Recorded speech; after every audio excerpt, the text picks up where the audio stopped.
In Sariska, all the tigers went extinct. Avani, she can go and eat 13 people, but still it's my Avani. So do you think the way the tiger census happening right now, is that the right way? Now the scent spray is a combination of WhatsApp, email, telephone, letter, everything. If you're a tiger and you are seriously injured, you are finished.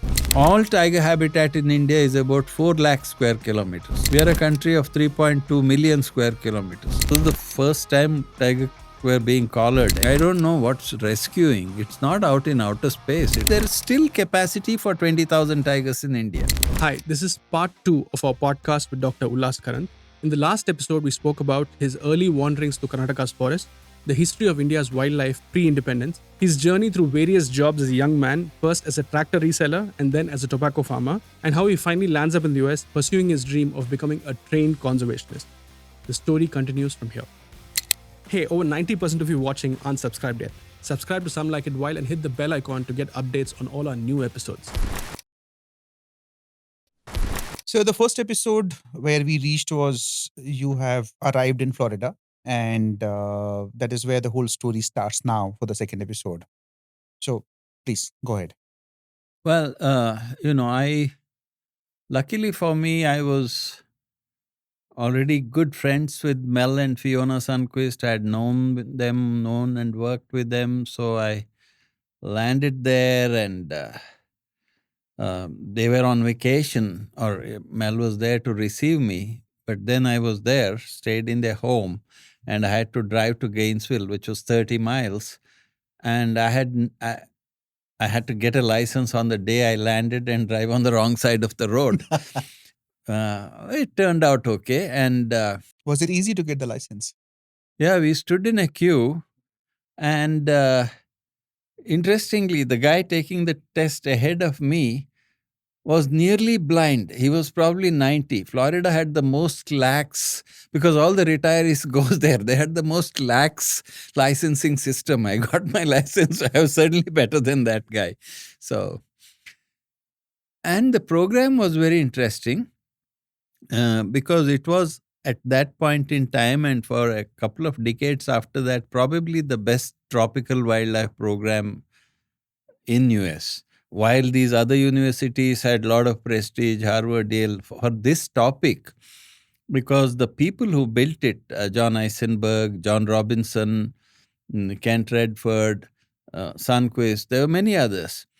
They had all worked in the tropics, in the developing countries, had good contacts, were generally a bit older, who had come through different routes. They hadn't come rushing in from undergraduate degree straight into masters. They had done other things. And I was probably in my cohort around that time, I was probably the oldest because this was the 87 when I landed on the campus. So I was close to 40 years old, 39. And I had but the classes, the American system of really competent people teaching these courses, etc., was really exciting. And I had not done well in college. I had done very well in PU, in St. Aloysius College in Mangalore. After that, in engineering, I was a disaster. I wasn't a good student. So it was nice being a good student because I had a lot of empirical experience.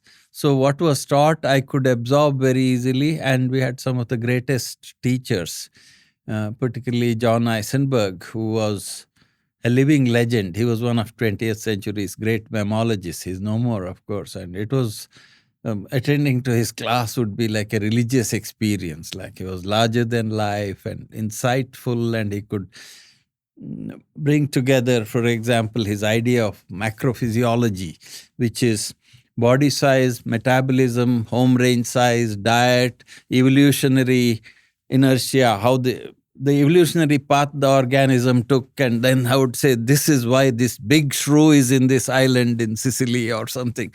He was incredible. He was a great storyteller. Yeah, not only storyteller, it's the knowledge Yeah, obviously from he had the multiple knowledge. domains. He had worked in Africa, he had worked in Sri Lanka, he had worked all over the world, and he was this mammologist of the classical kind. His knowledge of anatomy, metabolism, all that stuff was great.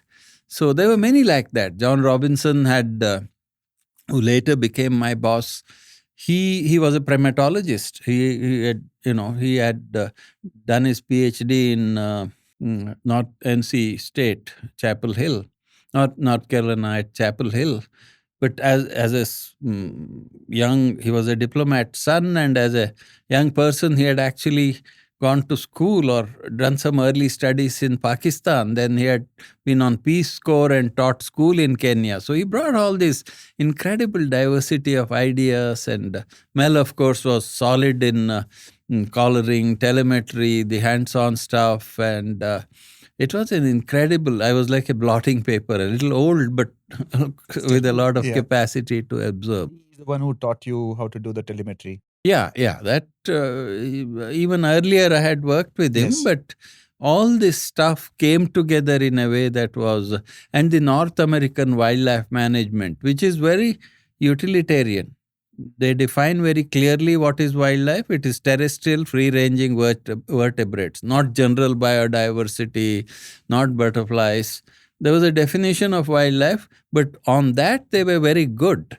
And it was about using wildlife, hunting wildlife in some cases where necessary, destroying harmful wildlife, as well as conservation. It was that was taught as a part of the curriculum also. There were many old school, including Ron Lebisky, who had studied just after Leopold had retired from Wisconsin, who brought those kind of... But sir, I have one question just came in my mind right now, is that such a great scholars, such great people, in their own country, the wildlife has perished. No, that depends on what you mean by perished. See, the thing is, all this science came in the 1930s and 14.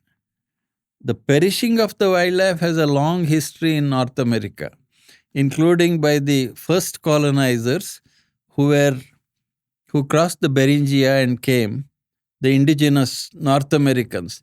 They wiped out giant sloths, elephants. They defaunated America like nobody else did. So what the whites who went there later was what was left. Okay. And then they had guns and meat trade and fur trade, and they did their best to add on to it. Yeah. So, but where they couldn't do that, like Alaska and the parts of the West, there was still spectacular wildlife.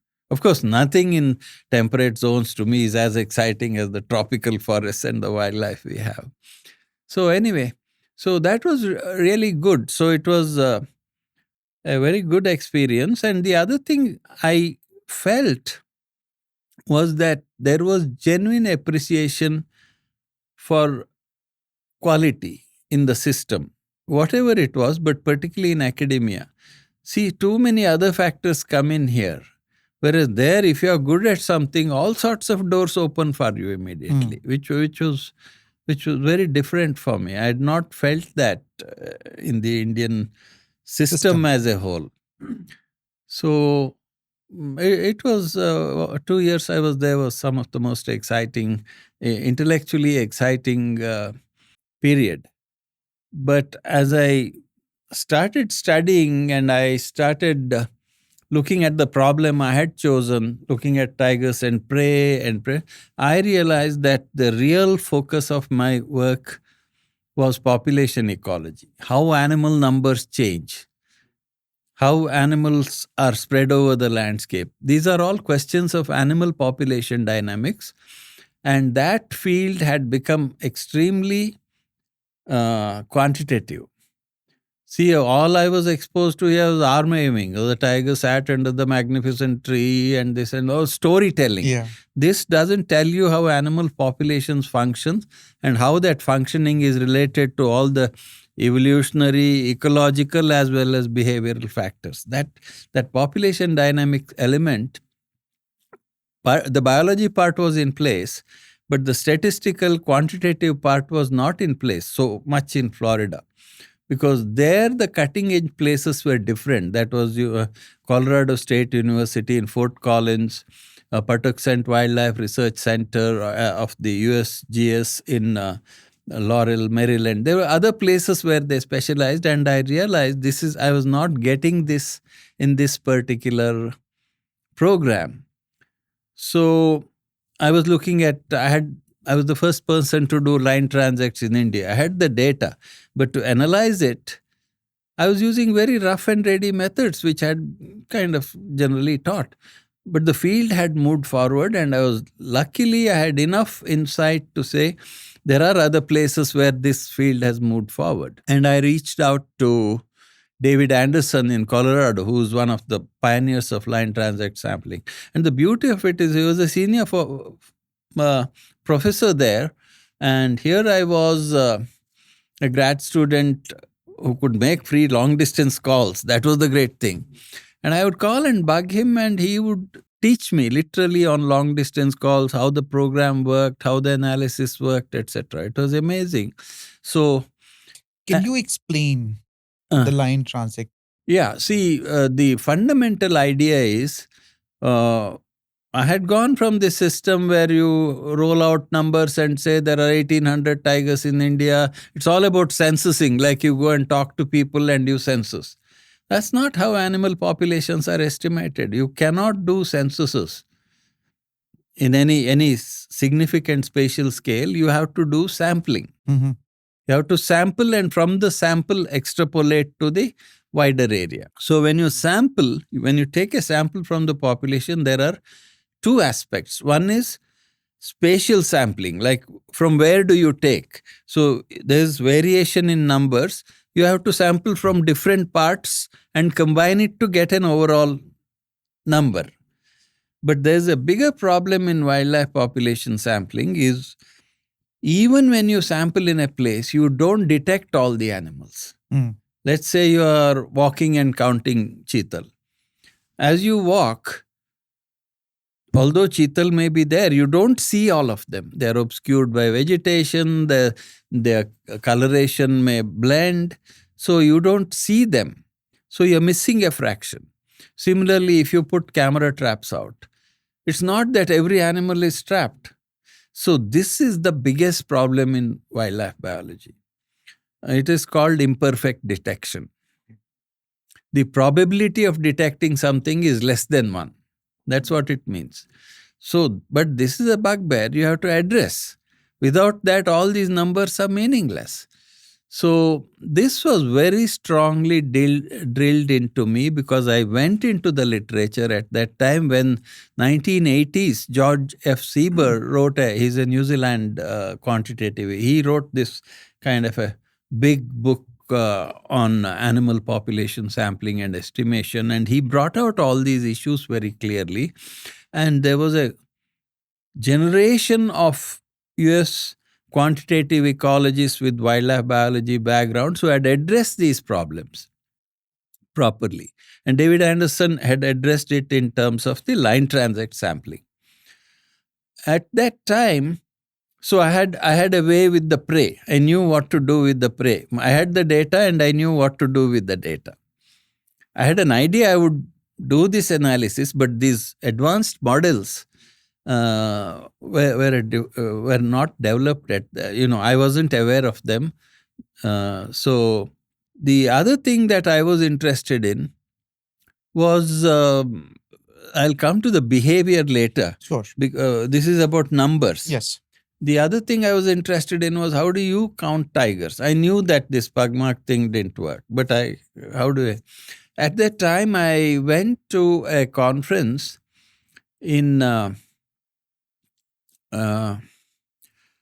Texas A&M University in honor of Fritz Walter, who is a big ungulate researcher, scientist who was retiring. And there I saw these first camera traps that had been made. guy called Bill Goodson in Lenexa, Kansas, was making them in his garage, kind of a thing. They were meant for, they were cheap cameras, auto-triggered, and they were designed, hooked up to some electronic tipping device, and they took pictures. So it didn't have all this cumbersome stuff that didn't work. It worked. It was called Trail Master. That was the name. And I suddenly realized this, and it was meant for hunters to identify spots where the big deer came and they could shoot them. But that wasn't my goal. But I knew it would work because it was known from the literature that tigers do differ from stripes and all that. So I had the tool also. But the problem is still remained. How do you estimate the missing numbers? How do you estimate the sampling fraction, the number of animals that imperfect detection, this whole issue of whether you have caught 50% of the animals or 20% or whatever. Yeah. whatever. So that is when I was taking a population biology course by a very good zoologist, a fellow student of mine called Paul Gray. He was studying ducks, duck mortality and duck hunting mortality issues. And I said, this is the frustrating part. What do I do with tigers? No, in duck hunting, they have banded ducks, they are hunted and the populations are estimated. Then he said, no, all these are actually amenable for a very different approach called capture-recapture sampling. And Jim Nichols at Patuxent, he was his external advisor. He was not on faculty, but he is one of the top guys in this field. That's whom you should go to if you have to understand more. And of course, I had to complete my studies and come. I had not yet taken camera trap photos, but I started going into that, and I realized here was a method. I started reading up on that. And the idea was very simple. In the 17th century, the mathematician Laplace had originally come up with the idea. What you do is, in such situations, it's not meant for hunting. He wanted to estimate the population of France. So he went to church registers where you have identified animals dying and being born with numbers. Instead of stripes, they have names. And he estimated the population of France using this approach. And it kind of lay dormant there. Then in 1920s in US, in 1890s, a Danish fisheries biologist called Peterson had said, how do you estimate the number of fish in a pond? So he said, you capture some fish, put a tag on them, each one has a number, throw the fish back, take another sample, the second sample. Second will have both the tagged and untagged animals, fish. So the second sample actually tells you what proportion of the animals you have caught. You have a very crude estimate of P, detection probability. Of course, you can do multiple samples. There's much more complex things happen.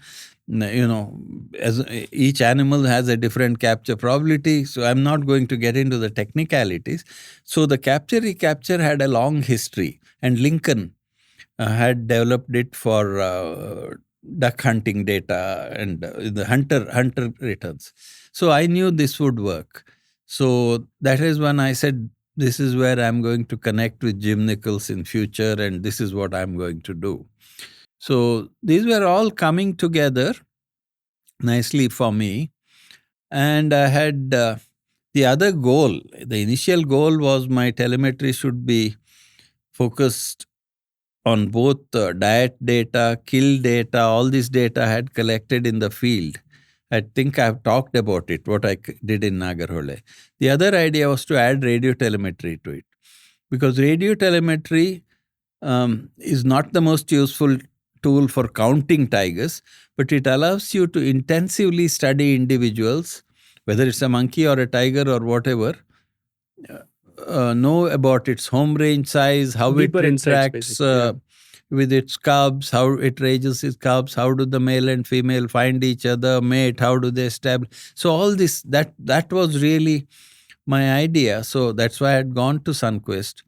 And I had applied before I went I had applied for a permission to the government of India, saying I want a telemetry permit.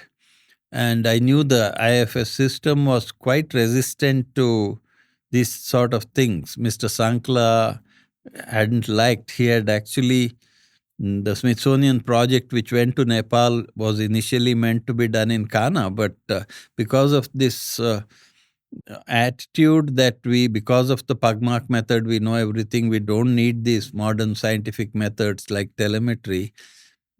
So I had to work hard to get that permit. I had put in motion a lot of things in place. My friends in the forest department, especially my cousin Sham Sundar, it had gone with them. Mr. Appaya, who was chief wildlife warden, uh, Jagannath Shetty, they had all put the paperwork up saying this is new, we want to support this. I had asked for permission for 8 tigers, 8 leopards, and some 4 groups of dhole or something like that. It was in the system when I left. So then, luckily for me, Mr. Sheshan came as Secretary Environment. And also Dr. M.K. Ranjit Singh was Joint Secretary Wildlife. Dr. Ranjit Singh had known about me and he always liked me because he's a absolute passionate naturalist. So he said, he had no reservations about telemetry or anything. He didn't carry that baggage. So all these factors had lined up. And I had, when I had finished my work in Florida after 2 years, I was about to finish. Then my senior faculty said, you should continue and do a PhD. Why do you want to go back after your master's? We are now confident of your abilities. We'll give you a fully funded 4-year PhD fellowship. And it was a really attractive offer. And that would really cement your career in some sense. You become marketable anywhere with a PhD from Florida of those days. But at the same time, this permit came through. So I knew, given our politics and people changing and officials changing, might not happen again. Yeah, if I said I'll come after, I had to take 2 more years of courses. If I took, I couldn't go back and start my field work. 2 more years in Florida, finish your course, at least 1.5 years. But you know how things change here. So I said no. I told Mel and Eisenberg and Robinson that I know I would love to do a PhD here, but I want to go back because if I miss this, something changes. Then this is the first. It's like a golden opportunity. Yeah, in they hand. had given one telemetry permit at that time. I think Ravi had his permit for his Ravi Chalam for his lion study. And there was, I think Ajay Desai had something on elephants. I don't know whether that started the work or Wildlife Institute. So it was a difficult, particularly tiger was a hot potato. Yeah. With a lot of people seeing I'm challenging the Pugmark, I'm challenging everything. So I decided to come back. That was a bit of, I had to make a decision not to take that PhD offer. And luckily at the same time, University of Florida, Robinson had built this phenomenally successful tropical program. He had contacts all over the developing world. It was a program that tried to bring modern conservation with the biology, theory, but also practicalities, bit of social sciences. It was a very integrated program and it had a big reputation. And it so happened that George Schaller, who WCS was called the New York Zoological Society.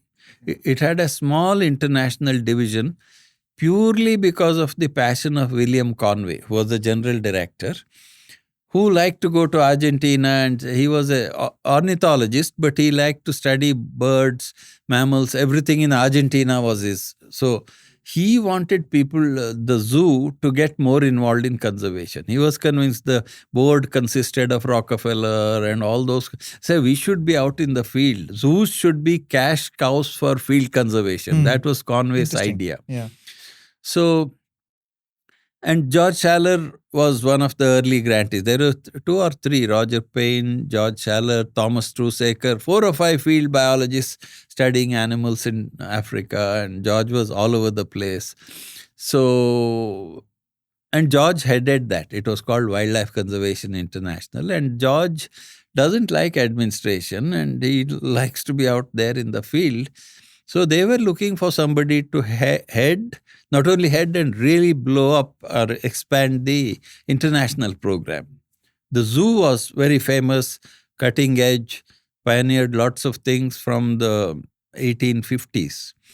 So George Schaller was sent to scout Around the world. to look for his successor to head this program. And there was a reputation for Florida program, so he came. And when he was there, he went to the wildlife program, met people, he gave a great talk. He had just come back from Tibet. And then in our Eisenberg's class, he kind of came and attended. I was asked to give the lead talk summarizing what the course was about, and George was very impressed and curious. And Mel Sundquist and Eisenberg both knew George Schaller quite well. George Schaller, when he tried to study snow leopards in the mid-60s, late 60s, at that time, there was hardly anybody who knew tranquilization and collaring of big cats, even in US. So Mel Sundquist was one of them. He was young. So George took him to Chitral, Gilgit, whatever, the Pak-occupied Kashmir part of India. And they had not caught a snow leopard, but they knew each other, and he thought very highly of Mel. And Mel had said good things about me to George.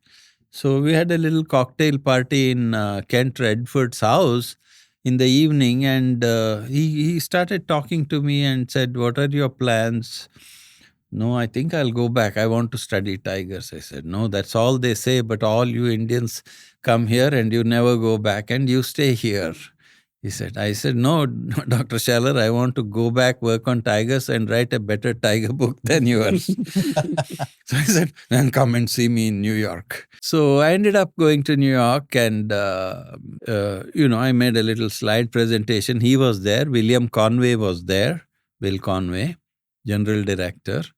And Amy Wedder and Bill Weber, they studied gorillas for years after the Dian Fossey's disaster. They were the ones who stayed on and built a very successful gorilla conservation program in Rwanda. They were also there. They were young staff those days. They were my age.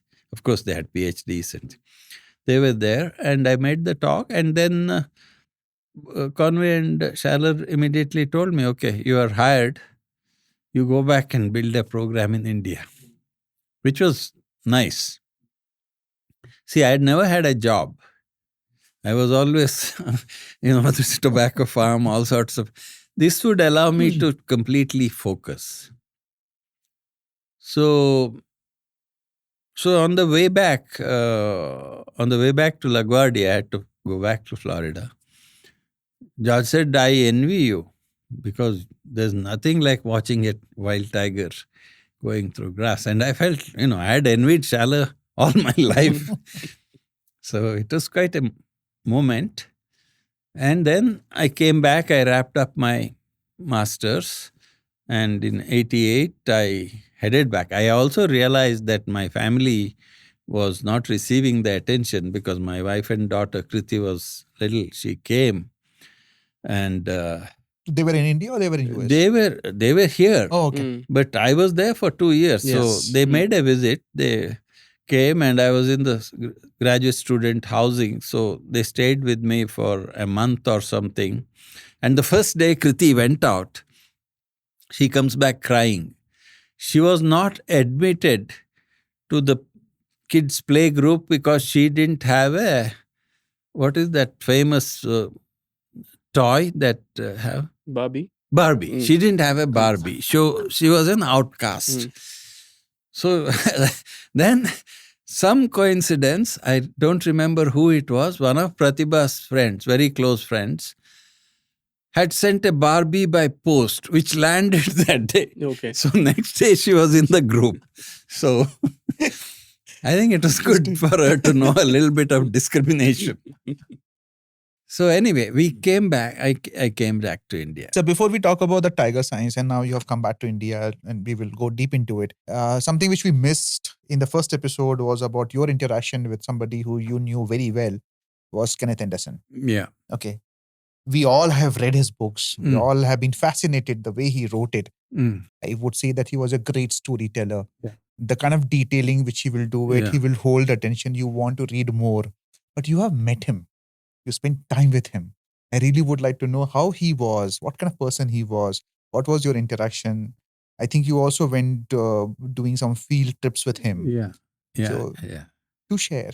Yes. See, when I started reading about wildlife, it was Jim Corbett, then F.W. Champion, Dunbar Brander, all these guys. And Corbett, of course, was in some sense a hero.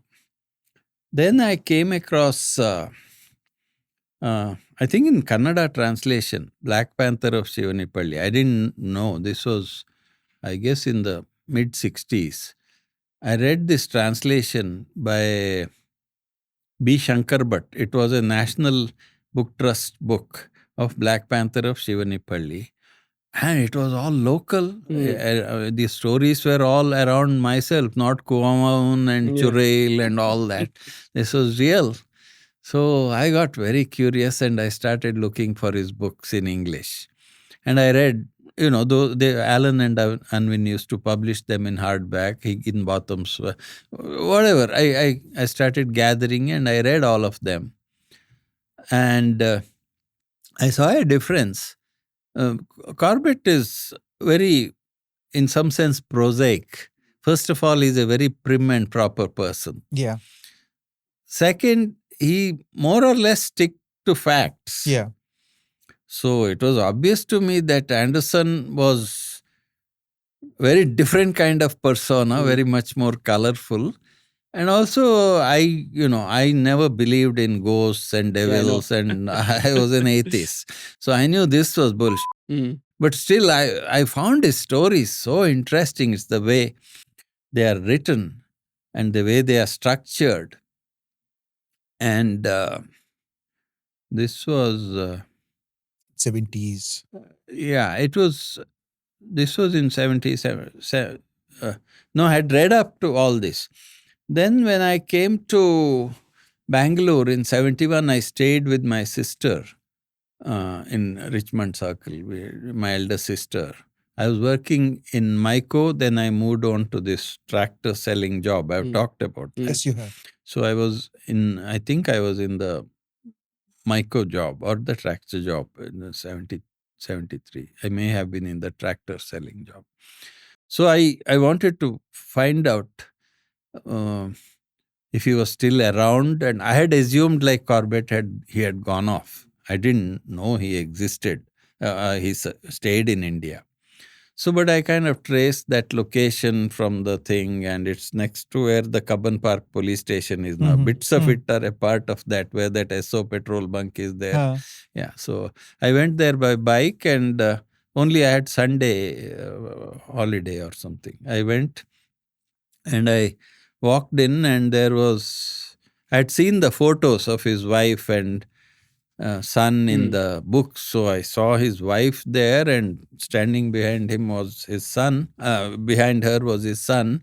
And I said, I have come to meet Mr. Anderson. I am a fan of his. So I think her name was Betty. She said, no, he lives in Whitefield. He doesn't live here anymore. So I said, okay, where in Whitefield? She generally gave me a direction. But I realized even in the book that Whitefield farm or whatever with the hyenas and bears, I knew. So that's what he went. So that separated, and he was already living there. So the next week I took my bike and went to Whitefield and went to this place, and all that piles of horse dung, pony dung, and dogs and mangled dogs and pythons, all that was there. And there was a very nice looking Anglo-Indian lady, Margaret her name was. She was his consort or whatever you call. He said he's not here, he's uh, gone to the city or some. City was Bangalore, so I had Yeah. missed him. I think she said city. So anyway, I said I'll come again. I've come here. I'm very interested. I would like to meet him. He said, you try next week. You come. I'll tell him you had come. So the next time I went, I met him. The third time. How old was he then? He was, I think he was born in 1910. So that makes him, this was 60 plus. 73. 63? 63. Yeah. I was 21, 22, something like that. There's a big age gap. But we got along very well. He was absolutely a great storyteller. He was fun. He was quite rowdy. There was no polish about him. And but led an incredibly interesting life. So, you know, I liked him. I liked him, although I didn't agree with a lot of things he said. He really believed that independence was a bad thing for India, sort of. But he didn't go, you see, that's the main thing. He stayed. But he complained about everything. I had a few other friends like that who wanted the Raj back. Raj to continue. His other grouse was he didn't speak Kannada well. So Kannada people are very rude. They don't give respect. I like the Tamils, he said. so all that Have you ever questioned him about his books and the fictions? And no, I'll come to that. So I really liked him. And then he would come on a moped, and I told him where my sister's house was. He would drop in when he was in town and have a cup of tea. And he said, let's make a trip to Mavanhalla, where he had one of, he talks about these properties, one near Chitradurga, one somewhere, all his stories, there are these properties where so I didn't have a four-wheeler. I borrowed an ambassador car from my brother-in-law. My brother-in-law was like my elder brother, Ravi Kapoor. He was professor of psychiatry in Nimhans. He was like my elder brother. He was my mentor. So he said, no, take the car. So I took the car, and I had another guy from Mangalore, Sudhakar Rao. He's no more. He was an engineer in MICO, but we were also friends in NITK. He was a year senior. So three of us went by car with Anderson to Mavanhalla. And that property turned out to be just a piece of scrub with a ramshackle hut. And, there was nothing much to it. It was a place where we stayed. And he had brought some chapatis with smoked beef or something. We didn't take anything. We took some bread or biscuits or something. It was pretty rudimentary. So we stayed in that hut. And as soon as we got out, one old tribal lady with no teeth waved at her. Then I guessed this might have been one of his girlfriends he talks about. So then we went for a walk, a couple of days. There was that, Davidar's property was there, Chital Walk. That was still there. Anderson believed in trespassing, and we walked through that property, wandered around. We didn't see much wildlife because this was the period wildlife had been trashed. The Wildlife Act had just started kicking in the protected areas. Outside was pretty poor. There were some elephant signs and all that. So by then, I had gone to Nagarhole in 67. So I had spent 7-8 years, and I used to see animals. Bandipur you would see, but I never sort of spent time in Bandipur. It wasn't convenient and I didn't go. Nagarhole, I knew wildlife had come back big time. So I told him about Nagarhole because he was constantly complaining. After independence, everything is gone, and things are going to hell in a handbasket. So I said, no, things are coming back. I'll take you to Nagarhole. I was there last 2 weeks ago. I saw a sloth bear taking cubs on its back, and there is this incredible ranger called Chinnappa who is like a warrior. It's these people who are bringing back wildlife. I kind of argued saying that, wildlife was all slaved by the colonialists is a wrong, very subtly, of course. I didn't want to offend him. So we kind of said, we'll go to Nagarhole together sometime. That plan was there. Then after that, I went again. It was not that I couldn't go every week. I had my job. I used to travel. So I went back and I met, there was nobody in the farm. Then the servant said, he's in hospital, Philomena's hospital. He's not well. So I came back and I visited him. He was in bed and full of cheer and said, no, I'll get well and we'll go to Nagarhole and all that. I want to see those sloth bears. As soon as I get out of the hospital, we'll go. So as I came out of the room, Margaret came out with me and she hugged me and started crying. I said, why are you crying? No, he's in terminal stage of cancer. He's not going to make it. I visited him once again after that, and soon after that he died. A minimum, you had an opportunity to meet up and these spend are time all with him. these colonial characters are themselves. There are, one was he, the other one was Jubert Vanningen and his elder brother Dewitt Vanningen in Mysore, John Wakefield in Kabini later. I had a Parsi friend called Kauti Setna who was a jockey and became a coffee planter who really lived like an Englishman. So I find them interesting. They give you a glimpse of a word you What had was there before? Yeah. just missed. So with regard to the when you got the permission from the government of India and you wanted to start your project in Nagarhole, was there any problem at the local level? Because even if you have a permit from the government of India, local level department can say that, no, this is not right and we won't give you the permission. Or they were very open to saying, okay, let's start up this. No. I mean, I had the full backing of the Chief Wildlife Warden, PCCF, everybody. That was not an issue at that time at all. The issue was, the focus when I came back was on telemetry. How do you catch tigers? Yes. It's quite a challenge.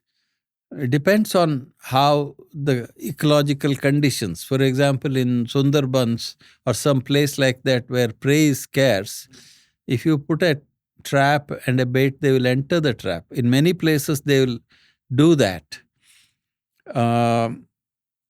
In other places, like Russia, you can put a lot of snares and catch them in foot snares and then go and dart them. But the problem in Nagarhole was there was plenty of prey, abundant wild prey, and they would not enter traps.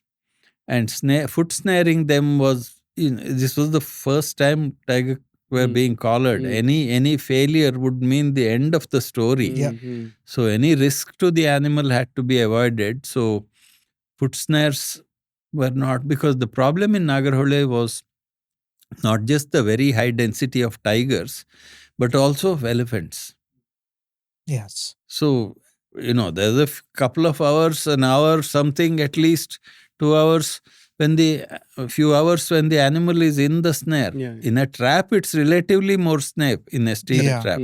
But with a foot snare or something, it's not safe. So we had discussed all this, and Mel and before Side and Sticker, they had gone and darted tigers in Nepal. And they had used a technique which is a hunting technique used in Bihar and Nepal. It's not the hunting technique itself, but a modification of the hunting technique, where you put a live bait, usually a buffalo calf, and then you feed and during the day and keep it at night. At night, a tiger will come and kill it, and usually it drags it a couple of 100 meters and eats it somewhere. And this method was used to shoot tigers. They used to put a white cloth stockade around the tiger without the tiger being aware. These are strips of cloth about 25 meters long and 1 meter high. And you go and surround the tiger in a triangular funnel and leave a gap at one end, 30-meter gap or something. So in the gap, the person doing the shooting, in the case of British, they used the Nepalese kings and the colonial people, they would sit on elephants, or, it would not be lot more elephants. There'll be 10, 15 elephants. But the way they had adapted to darting was there would be just 2 elephants. And once the tiger is located, people got on the back of these elephants, about 6 people on each elephant, and just threw off this white cloth, and 2 guys following on foot would string it along like a screen around the tiger. So in about half an hour, you have the tiger completely surrounded. And each arm is about 150 meters long or something like that. You are away. They are not. The key is the tiger should not be aware this is happening. And as long as people are silent and the elephants are moving about, they don't bother about elephants moving around. It's a natural sound in the jungle. So all this is happening when the tiger is feeding on the... Yes. Because it's had a fill and it doesn't leave the kill. Okay. Because somebody else will steal it. So it sleeps near the kill usually. Not very far from the kill. So then they would say the kill is detected at 5, 6 in the morning. All this is done before 8, 9, this whole thing is, and the person doing the darting will go up and sit on a tree and the thing is structured so that the gap is where there is at least one tree on which you can be. And then this whole 2 elephants, everybody on the elephants, nobody walking, or quietly go and approach the tiger from the other end and disturb it. Disturb it not by shouting, just by talking and coming near it, it leaves. See, they're not worried by the elephant, but once they hear human voice, people come and steal tiger kills. It's very common. Tribal people steal tiger kills because there's a lot of meat there. So it avoids, it doesn't attack or anything. It goes and hopes to come back after they have taken whatever they. So what it does is it goes away, but it sees this white cloth. And the genius of the shikaris who invented it, it's a psychological barrier. The tiger can easily run away, it doesn't. So it comes back and tries to find another way. It sort of bounces from this fence and ultimately comes out at the funnel end. The opening what you have. Yeah, in the funnel. It's like there's no top. It's just two. It comes out, and the key is it should come out sneaking and walking slowly. Okay. So if people shout and it runs, you can't dart it. To placing the dart safely, either on its shoulder or the thigh, you get, not only you need to be good at it, you need to be careful, and it shouldn't be running. Yeah. And the option is not like in a gun. See, if you had a gun, you shot it regardless. If you injured it, you followed and finished it. See, we can't do that with darting. Once it runs, you won't find the tiger because it takes 5, 6, 7 minutes for the drug to take effect. That too, you have to hit it at the right spot. If you don't hit it at the right spot, it doesn't even get absorbed. Or what's called subcutaneous absorption. It's slow, like it'll get tranquilized after 45 minutes. God knows, it may be in a pond driving. So that's how the method worked. And the risk, see, the thing is that a dart gun is not like a real gun. It has a very short range and it has to be very precise. It's not just injuring the animal. You want it injected fully and down in couple of hundred meters. So you have to be pretty low. You can't go very high. And, this thing is coming. If you are, generally, it's not dangerous. But if it's a small tigress with small cubs and she senses you, a normal tiger will run off. But if she has small cubs, she could be defensive and attack. So there was one case in Nepal where, something like this happened. Some a Nepalese colleague of Side and Stickers Mel's had gone up and she was with the cubs and she came and took him down and mauled him badly. So that risk was there. So you had to hold your nerve. So that's the technique we used. And it worked beautifully. We had, I got 4 tigers. The first one was huge male. And after I darted him, I saw he had a huge injury on his shoulder after I darted him. But we found him and then, took care of him, and the wound was massive. Like he had either been shot with the pellets or something, and that had degraded, or could have been even a fight. The wound had. Or it could have been both, an old injury from a pellet.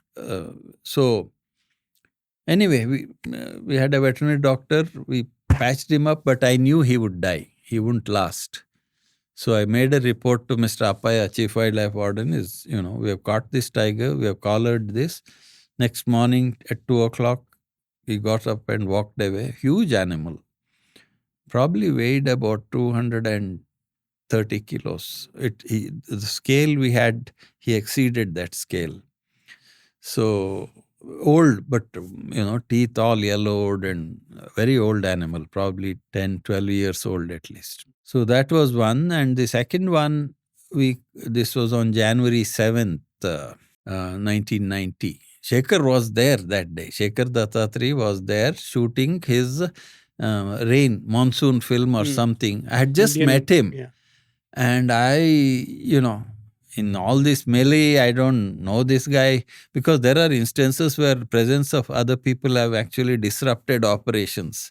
Now I say, I wish I had called him. He could have videoed all this, Could have been filmed. Yeah. So anyway, so then, of course, before this, we had quite a few failures.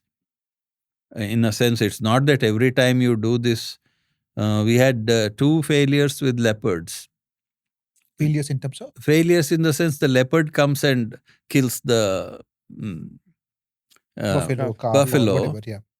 And then you do the bait, and they are not tigers. Their behavior is completely different. They come quietly when they hear people. That first reaction is the same, but they are constantly looking up because they are used to hunting monkeys and all that.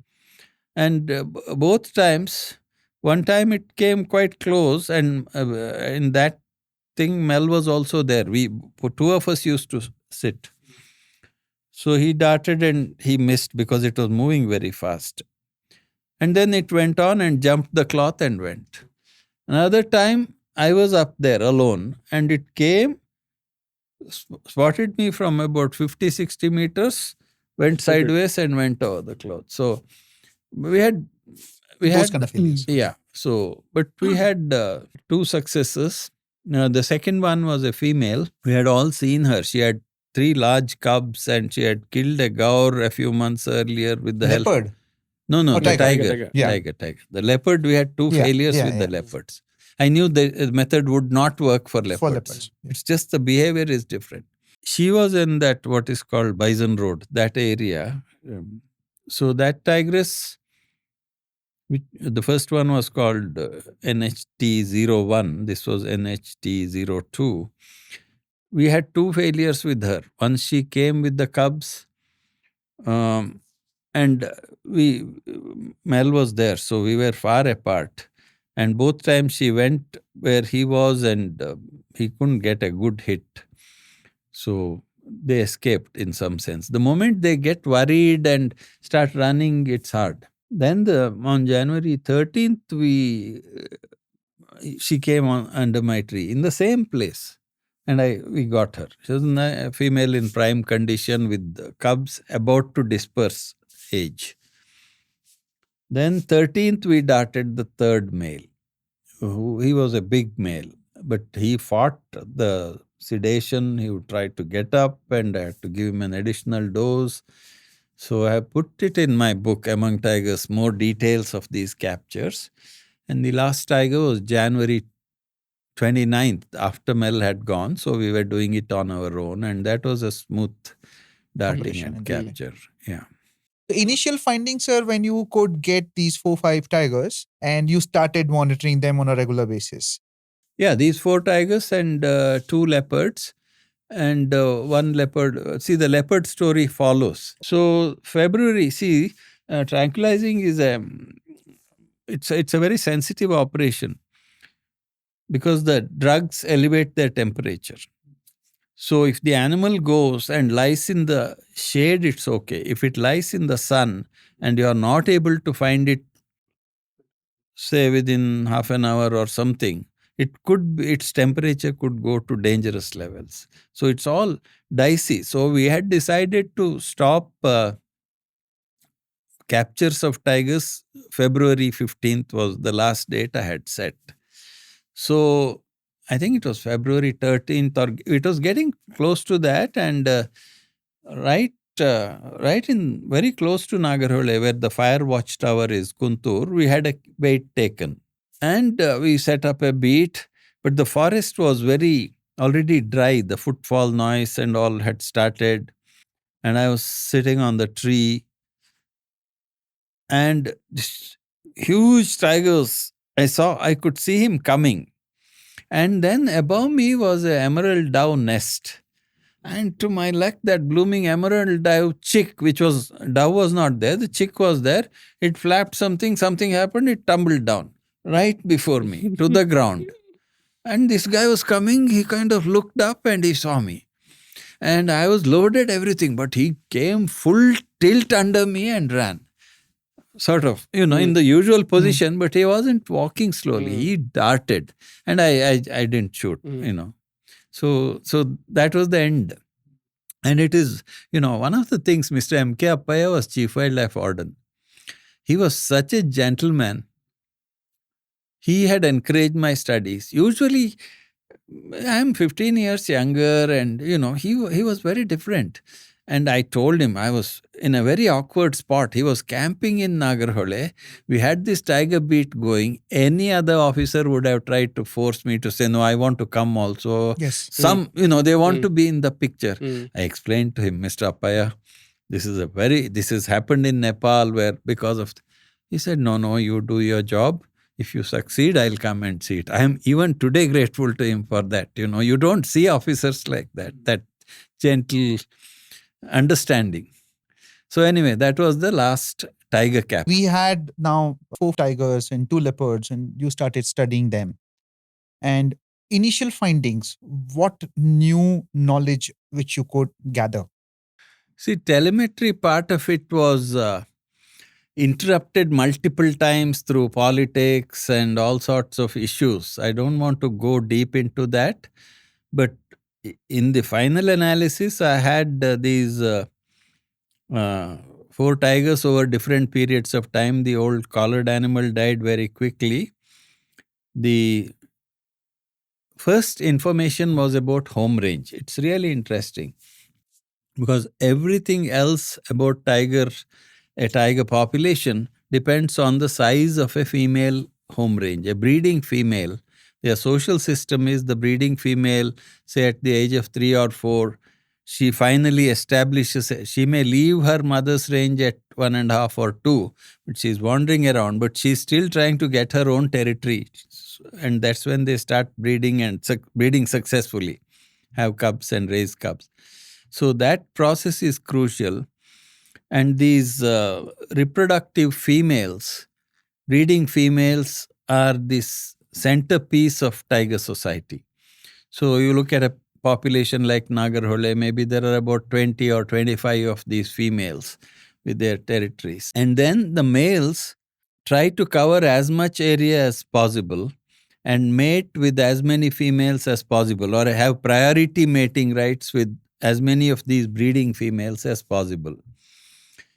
Superimposed on these are the transients.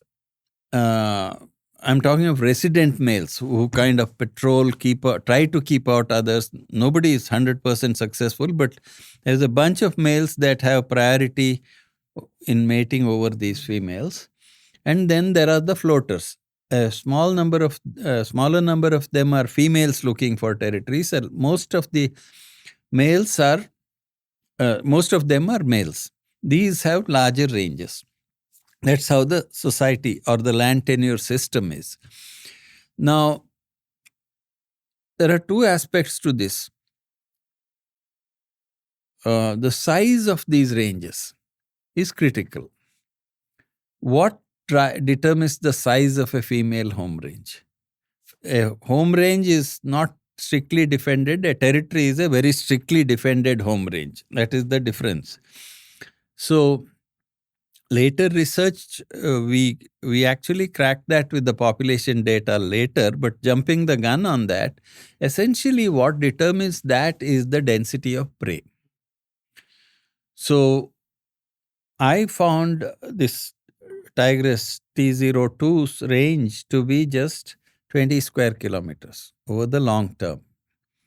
So that's very small for an animal that size, a big carnivore like that. After I started my work, WCS, my colleague Dale Mikkel and others, and the Russian biologists started a telemetry study in Russian Far East, where they have large tiger territories, tiger ranges. Habitat is extensive. And there the female range is 500 square kilometers, 600 square kilometers. That's 30 times more than Nagarhole. And it is the same tiger, the same killing one prey every week or whatever, although the kill may last longer because of the cold weather, but essentially the same sort of thing. So, and the key is the prey densities, because it's not productive like a tropical habitat like Kana or Nagarhole, where these prey densities really can go up very high. You can pack a lot more females in. So the female range roughly was about 20 square kilometers. Once the males, one of the collared males, the second collared male settled down, I tracked him for 2 years after the old guy died. The old guy's range had shrunk to 15 square kilometers by then because of this wound, and he was declining. He was not able to hunt, and he literally starved to death on March 5th or something. So he lasted a couple of months. The range of a male when he settled down was about 50 square kilometers. That's roughly 2.5, 3 times the range of a female, which is what they had found in Chitwan also. Rough ratio of these breeding males to females is 3 females to a male on average. But sometimes a single male may have 5 or 6 females, and a male may have to be restricted to 2 females. This is how it was, what we found. Now and in the wandering phase, that's T03 and 4, the 2 males I caught, they were not as big as the first one. They were slightly smaller, 220 kilos, around that, but they were in prime condition. They were maybe 2.5, 3 years plus. They were looking for territories, going around, and they had ranges of about 90 to 100 square kilometers when they were looking for territories. But once they settled down, it shrank to 50. In Thailand, they had started radio collaring in 2000. I was also involved in that project on the population side. They did a very fine tiger study in Thailand. They were finding female ranges of 60, 70 square kilometers, 3 times more than India. And the male ranges were 150 square. So this is a critical thing. What people don't realize that prey density holds the key for all these other factors, how far they go. In the Russian Far East, male ranges are 1500 square kilometers. So all of Nagarhole would hold one breeding female if it were in Russian Far East. So one of the insights was that. The other one was about how often they kill. And it was very interesting. The rough pattern from the telemetry data location of kills again matched. It's 8 to 10 days, 7 days, 8 days, depending on the size of a kill. Once they make a kill, they stay near the kill. 3, 4 days, 5 days, finish it, and then move. And then they are trying to patrol their territories, leave their scent marks. The entire thing depends on a very complex communication system. Because it's when you defend your territory, it's not like they have to go and fight every time. Because fighting is very, very expensive, even for the winner. Even the slightest injury can stop you from hunting, and then you're finished. They're not even like hyenas and lions where the group will make a kill and you can scavenge. Yeah. You are finished. If you're a tiger and you are seriously injured, you are finished. So fights are not common. They do occur, and when they do occur, they have lethal consequences. But most often they are warned off with scent signals and roars, and this communication system was fantastic. Wherever they go, there's scent spray. Now the scent spray is a combination of WhatsApp, email, telephone, letter, everything. All the information is there. Who was there? When was it there? What's the estrus condition? If you are a cub, you follow your mother. If you are an intruder, you dodge the resident. So it's an area the size of Greater Bangalore. You have about 15, 20 tigers. 15, 20 human beings won't be able to find themselves in Bangalore. So that communication system, that territory system, and the turnover, how often the general behavior is by 2 years the cubs are out. They are trying to find territories. And at about 3 or 4, the female cub inherits her mother's territory, partially by force, partially by accommodation, and finally the mother gets kicked out, and one of her daughters takes over. The males, the competition is far more fierce. Okay. Because there are more of them floating around, and fewer male territories to dominate or settle down. So there the turnover is much quicker. Typically these breeding females, of course you can artificially manipulate, feed them, do all sorts of nonsense, but generally 7 to 8 years, like 3 liters or 2 liters is what they produce, then they move on. In the males it's much quicker. So a male may be able to hold on to the territory only 3 or 4 years. So he has to pass on his genes as fast as possible, as often as possible, because once he's gone, so this behavior of infanticide exists. The males kill the cubs of any cubs that are with the resident female. Now I had that happen to this T03. He found the cubs of another tigress. She didn't have a collar. She was somebody ID'd from cameras. He killed both her cubs. So all this kind of intricate behavior you learn from telemetry. So in a place like Nagarhole, are you able to identify the male-female ratio also? Yeah, I'll come to that with camera trapping. Okay. But in terms of telemetry, which I was focusing, the other thing is because you find fresh kills, you get to know how they kill. And if it's a large prey, it always go for the throat like a gaur. Tigers are taking down these big gaur. And one of the collared tigers, T03, died in one such attempt because he had kind of begun to specialize on gaur. And it's okay as long as you take sub-adults or there are 2 or 3 tigers pulling down a bull. But a single bull is a very risky operation. Something goes wrong, You're gone. but they do take bulls, but it's much harder. So these, and the interactions were very interesting because the leopards, if you go and see areas where, like Ranthambore, where tigers are at very high densities, you can hardly see any leopards there. They are on the fringes, they are on the boulders or the fort or something. Even in Kaziranga, for example.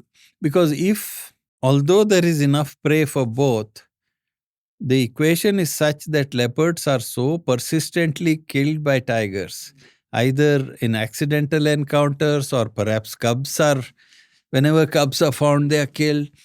They don't coexist at high densities, but they do in some places, particularly in places like Nagarhole, where there's a lot of undergrowth and also a lot of escape cover. Behavior also is pretty different compared to Ranthambore. If you look at in Nagarhole, you will be finding the leopards largely on the trees. Compared to that, in Ranthambore, you will find them more in the boulders and hilly terrains. They are outside. They're not in the. It's too open for the two to make it. Whereas in Nagarhole and other places, Mudumala and all, both are there. And in fact, we have density estimates, and leopards do exist at very high densities in Nagarhole. But because of this escape power, and they are not as visible. Because see, when you see them and this whole tourism and photography business, you get biased by what you see on the roads. So they don't walk along roads. Even in the 70s and 80s when I walked in Nagarhole, before I began my studies, we used to find more leopard sign than tiger sign. Now it's the reverse. You hardly see. Because they're still there. So these are all the insights you get from telemetry. Not about numbers. Okay. Numbers. You also get to know about their food or say pattern of hunting and what they are eating. Yeah. What they're eating, it does give you some data, some kinds of data. Like for example, if you have a sample of kills, are they killing more older animals? Are they taking more younger animals? Are more diseased or animals incapacitated in some way are being taken. This comes from the kill data. But the problem is the kill data is a very biased sample. If you have a collar, it gets slightly better because you have greater ability to find kills. But if you are just looking for kills, you are very likely to find only the larger kills. You are, for example, you are likely to find more dhole kills because they kill in the open and leave the skin and, it's a very different thing than some other predator. So telemetry is a good way to get good kill data, but still the numbers are small. The better approach to get what they are eating is actually collecting their droppings, the scats. Because there you get an unbiased sample. Because it's what the tiger has eaten has nothing to do with, where you find its scat or what you find in its scat. And that showed, the scat data showed in Nagarhole that 90 to 95% of their prey they consumed was wild prey. Livestock was hardly a part of it. But in most places where livestock predation is high, you would get a larger proportion of livestock if you did proper scat analysis. See, these are things nobody wants to do. And even the competence to do it is not there because you have to identify the hair and... Yes. So that's a good way to see whether you have an emergent livestock killing problem. Simply pick up a scat and... see what is it. Yeah. So all this kind of came together nicely. But in the end, for conservation, what's the most useful information for conservation? Part of it is this behavioral information. Part of it is numbers. Because in the end, conservation is a numbers game. What do you want to do? You want to reduce numbers? Or do you want to harvest from those numbers and maintain it at a certain level? Or whether you want to increase the numbers. These are the three fundamental goals of conservation of any species. So, as far as tigers are concerned, to answer these questions, you need very good estimates of numbers. This is where the issue with the Pugmarks pugmarks happened. had come up. It was completely unreliable. So, but when the camera trap data were used, for the first time, we had a good way, a camera trap data in combination with these capture-recapture models, not just camera trap data. Because camera trap data tell you nothing unless you use it in this capture-recapture sampling framework. In fact, some of the earlier studies, I read one paper in Indonesia. Camera traps came, they were a new thing, So everybody would put cameras and keep the cameras on. And of course, you'll get more and more tigers. See, what is happening is the tiger population will never decline. It will keep going up because you're only getting new tigers. You're not deducting the ones that have moved out of the population. So there is a very crucial assumption called closure. Any number estimation has to define a period of closure. Assume that within this period that population was unlikely to drastically change, and keep the closure period short enough so that you pretty much stick to your assumption. Then you are okay. But if there are four things affecting the population. There's your population, when you started with, the animals that have left the population through emigration, they have dispersed or moved away, animals that have entered the population, and then the animals that have died and the animals that have been born. This is called the BID model. That's a simple frame. So if you don't maintain closure, if you just put camera traps and tell stories and put it on WhatsApp and Facebook, you can tell any story. The point is to maintain very rigidly the sampling protocols and do it right. And when you do that, the closed model, these samples, annual samples, see the tiger, let's say you are doing some species of insect. Every day they are dying and new ones are coming into the population.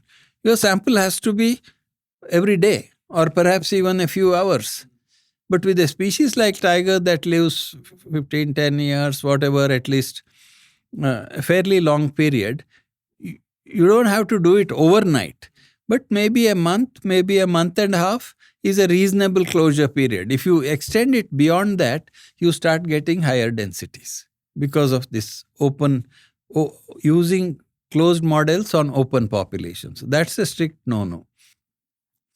But then what else you do is that if you do this every year, let us say, need not be 6 months because they still, the interval and all depends on how quickly the population is turning over. If it's an insect, it's very quick. If it's a tiger, it's different. If it's something like a sea turtle that lives 300 years, probably you can do it much further apart. It has to do with the biology of how the population turns over. So let's say it's every year you are sampling. Each sample is a closed model. Then you hit the gold mine. What you do is you have these multiple years and some animals survive from year to year and then some get lost in the process. So when you combine these two data, you get not only how numbers change, rate of change of numbers, you also get the survival rate of all animals born, what proportion are surviving every year. In other words, what proportion is the population losing from deaths, outward migration, what's the loss? That's called apparent survival. So all this has to be done systematically. And luckily for me, from day one, I was involved with Jim Nichols, I was involved with all these people, and so It's about how you set up things. Once you don't set up things right, you can collect data, but there are so many violations, you will never be able to fix it. So the first camera trap data I published in 1995. It was not a big data set, but it said this can be done. And the reaction was really strange. The scientists at the Wildlife Institute of India, and of course the officials who govern the place, all got together, held a meeting and said this method won't work. We will stick to Pugmark. This was in 1995. What was the reason? Why did they say it's not going to work? The one argument was Pugmark is much cheaper, much more easy, and the same information we have. That's one argument. The other one was some of the biologists said, no, it's not possible. Something happens, this side, left side, right side. It was all nonsense. Basically, it was a rejection of anything other than what you are comfortable with as a tradition. And the scientists have to do what the officers say. That's unfortunately the culture in that place. It has never changed because of social ranks and hierarchies and who's the director and all that. That place has never been allowed its scientists to flourish. They have become so tame that they just are pretty much doing what they are told to do. Very unfortunate.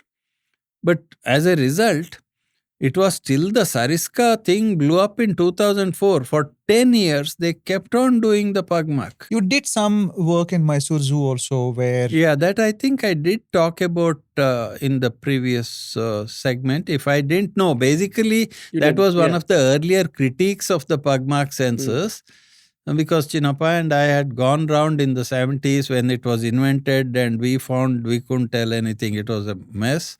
And I tried. Krishna Gowda was director of Mysore Zoo. He was very fond of me. So he allowed me to perform a experiment. And we used 4 tigers and took exact samples, gave it to 9 experts, and everybody screwed up and said one said 8, one said 30. So I knew it didn't work. I talked about this, the Minnesota conference. I presented the paper. But anyway, so for 10 years, they still didn't change. And after 10 years, the Tiger Task Force, although, there are a lot of problematic things with that task force and its recommendations, but they said, stop this method. And I think the task force had Madhav Gadgil as the tiger expert. Of course, he hasn't studied tigers, but anyway, he was there. And he's an ecologist of repute. So he said we should come up with a good method, getting the best brains together, but some generic recommendation.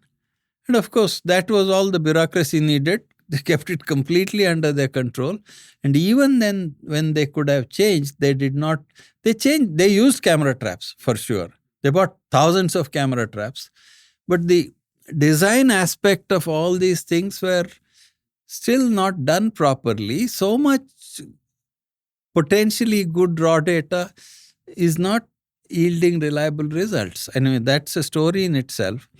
But what I am saying is these methods are very powerful if they are applied correctly. And in science, there is no perfection. You always strive for saying, I was wrong, I'm going to improve. Yes. That is crucial.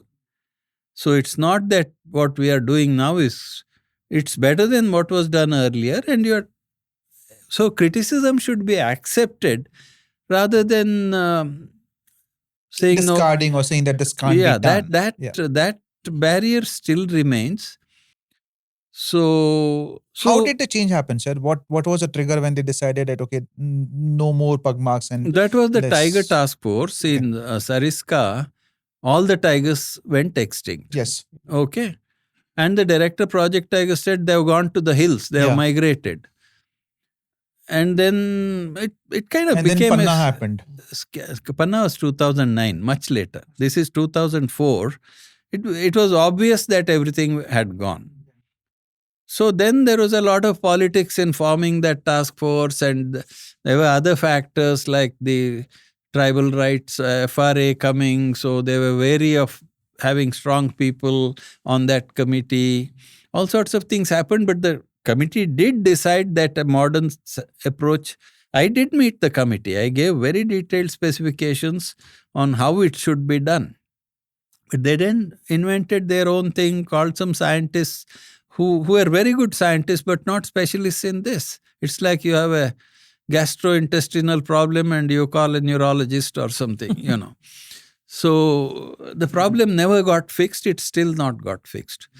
But all this, in some sense, the science that we did for 20, 30 years did lead to products that are applicable, very useful, and are being used. See, the camera trapping work we began in Nagarhole, it caught on everywhere, not just for tigers, for jaguars, leopards, everywhere they started. And it's not just camera traps per se. People think it's just you get some cameras, keep some cameras out, and no, it's cameras being used in the right way.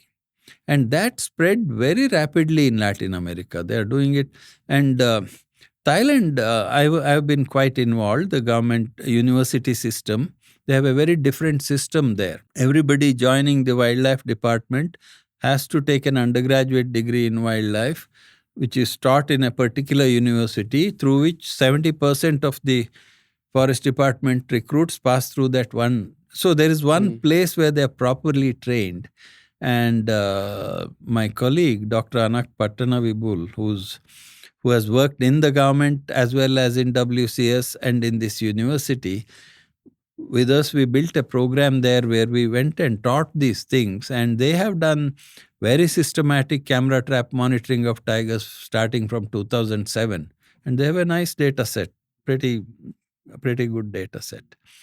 So to me, that has been the most rewarding part of, developing these useful things, and where people are interested, they're being used correctly and on multiple species, smaller cats, leopard cats, ocelots. So do you think the way the tiger census happening right now, is that the right way?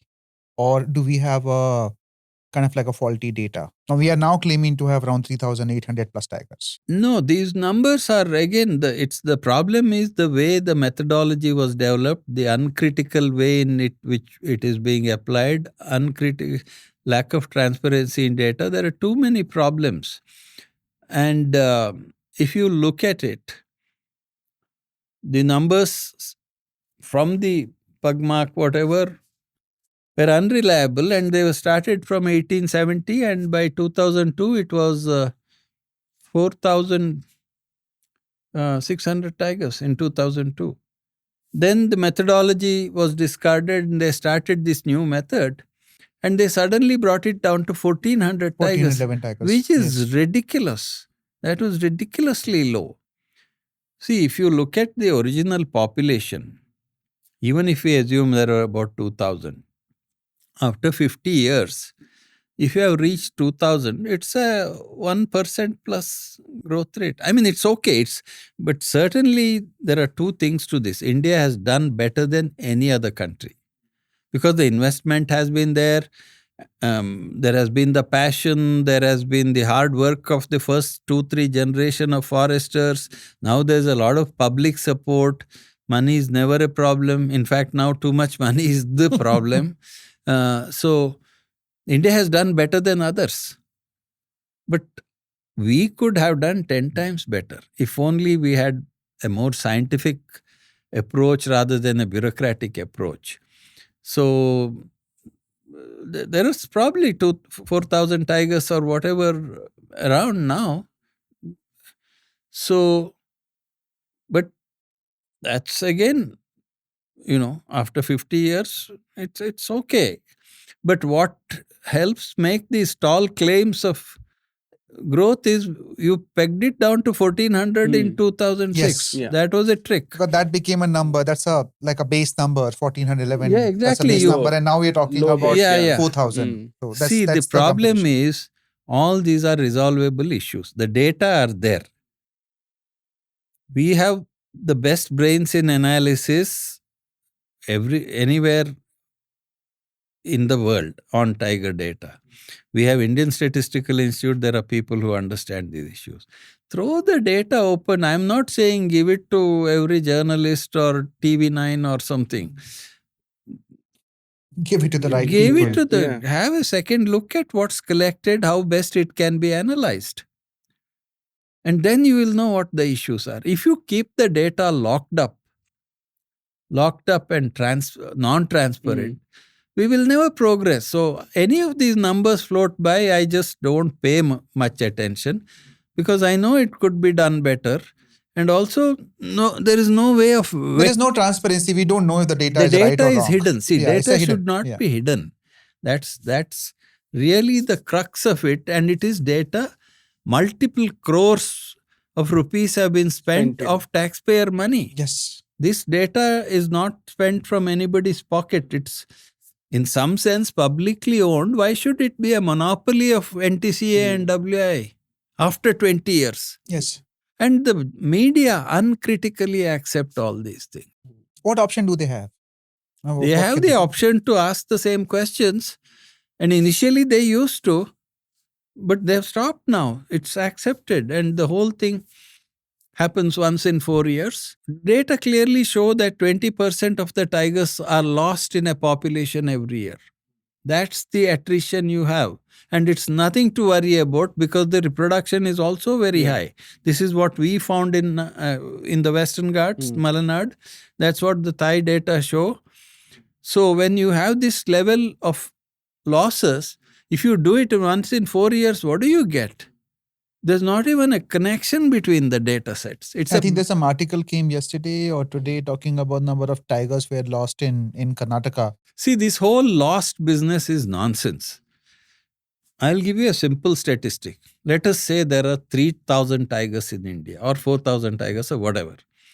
And there are 1,000 of them are breeding females. Let us say, roughly, a quarter. That was my question earlier. I was talking about the... No, I'm saying, so if they're reproducing well, let's say they are cranking, they have cubs once in 2.5 years. Let's make it 3 years. 3 years. Very crude calculation. And they have 3 cubs. That means 3,000 tigers are being added to the population every year. That's inevitable. So cub mortality is very high. So about 50% don't make it in the first year. That's when they are most vulnerable for infanticide, starvation, whatever. So even then you are adding about 1,500 tigers of a camera trappable age. So if you look at and say, I found this tiger, he's not there, he's missing, I'm going to look for him. It's all nonsense. These are natural losses. Tigers are being added. So we should not worry about these tigers getting lost and stories about them. My favorite tiger, XYZ, he's disappeared. I'm going to find him. It's like you lost your son or something. It is completely divorced from science, and the media is preoccupied with this emotional politics of individual tigers. Avani, she can go and eat 13 people, but still it's my Avani. This, for me, tiger is a species. It's a species I want to thrive. Yeah. And it won't thrive if we take this approach of trying to save every tiger. It has to be looked at the species level, at the population level, which is what we are not doing. And the media, who are hypocritical about everything else, are going along with this. Yeah, I mean, you have spoken about this earlier also, is if there is a troubled tiger or tigresses, whatever, you have to take it out. There is no option. I mean, there's no sense of trying to protect that animal and put them in a zoo and have a horrible life in the zoo in that way. No, it's much more complicated than that. See, naturally these populations have these very high attrition rates. And every tiger, or at least most tigers, do die painful deaths. Yes. Because leopards, tigers, any of these big cats, you go and see the African videos, you see what happens, because it's open and visible there. But that's the fate. That is how nature functions. You cannot change that, or you should not try to change that. I am opposed to all this feeding of cubs and feeding of old incapacitated animals, cults being built around Machli. All this stuff has nothing to do with tiger conservation. It's all emotional response to individual animals, which in some sense becomes a barrier to saving species. This you have to understand. If you focus on these issues, then you start doing things that are actually harmful to the species. We can see that now. You go to all these highly touted tiger reserves, whether it's tourists, whether it's others, whether this television, you have all this business of tigers being lost and tigers have to increase. No, tigers cannot infinitely increase. We now know through proper camera trap studies that tiger densities can be as low as 1.5 to 2 tigers per 100 square kilometers in the Russian Far East. They can be as high as 10 or so Like in good forests like Nagarhole with the natural complement of prey. Now, what we are doing is we are going to try to push this number further up. You can see this in water management. See, some natural factors have to reduce the population and keep it fit. Instead, if you go and create water holes everywhere, for example, the number of species like cheetal, which in moist forest should be at densities of 30 or 40 cheetal per square kilometer would be high density, are at 100 now in Kana and Nagarhole. Kana You is go crazy. to it is ready. They have become like pigeons in our Bangalore Kaban Park.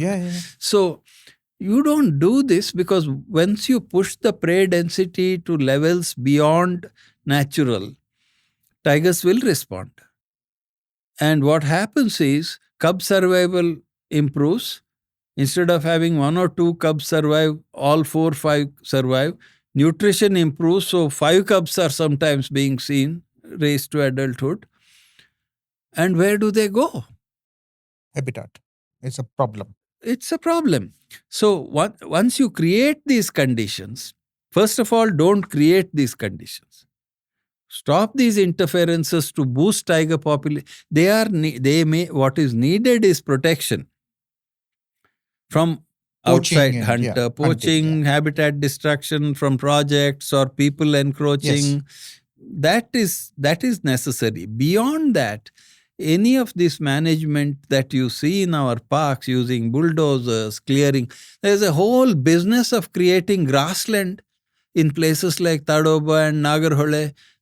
What grassland situation? We are not in Africa. We want these moist deciduous forests in their natural condition.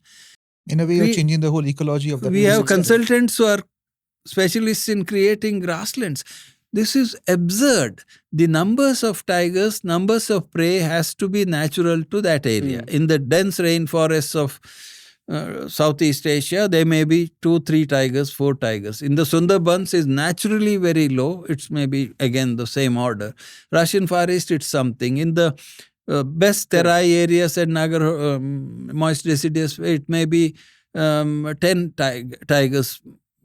Now it's 15, 20. Nagarhole, I was measuring. It goes down to 8, goes up to 16. You go to Kaziranga, 18. And everywhere they're pushing these numbers, mainly by habitat enrichment that boost prey numbers beyond reasonable limits. Of course, that has a consequence to plants, to other species.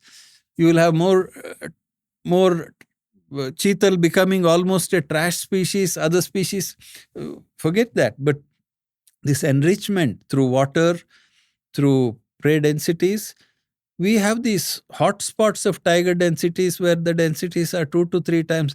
We need to manage populations. We don't need to create these hotspots where there is intense conflict now. People are resisting.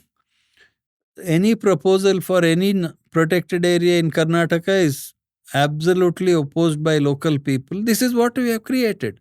Whereas if you look at Karnataka, we have hardly, if you look at the potential available habitat, there's about 25,000 square kilometers at least, of which only about 14 or 15 is occupied. because in these other areas, we cannot create protected areas. There is resistance from people. And it's partly also a consequence of bad investments. You are dumping too much money into a few parks. Spread once a. Now they have what, 58 tiger reserves overall? No, put that's together? all over India. All over India. Yeah, Yeah. I'm Karnataka talking is- You're talking where only I Karnataka right now. Yeah. have more Yeah. data and history. We could have 1,200 tigers in Karnataka easily. There may be 300 or 400. It can be more. But then you have to manage it better. And our tiger conservationists, animal lovers have to understand that these populations need to be managed, particularly when we have an incident of deliberate predation on humans, which is man-eating. I'm not talking of tigers coming out, getting mobbed by people, mauling somebody. Those tigers are still scared of people. But the tigers that Hunt down people.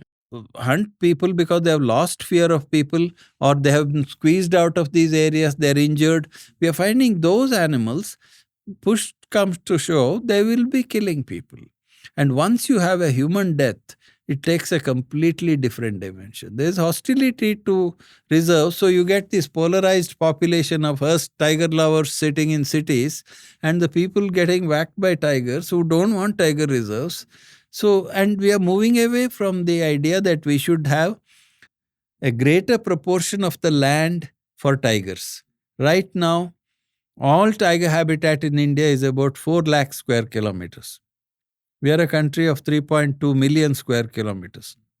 Of that 4 lakh square kilometers, 90% of the tigers are probably in about 50,000 square kilometers. We need a vision and a management of tigers as a whole, not these bureaucratic committees and people with no knowledge, people whose heart is out on their sleeves but are clueless about what needs to be done.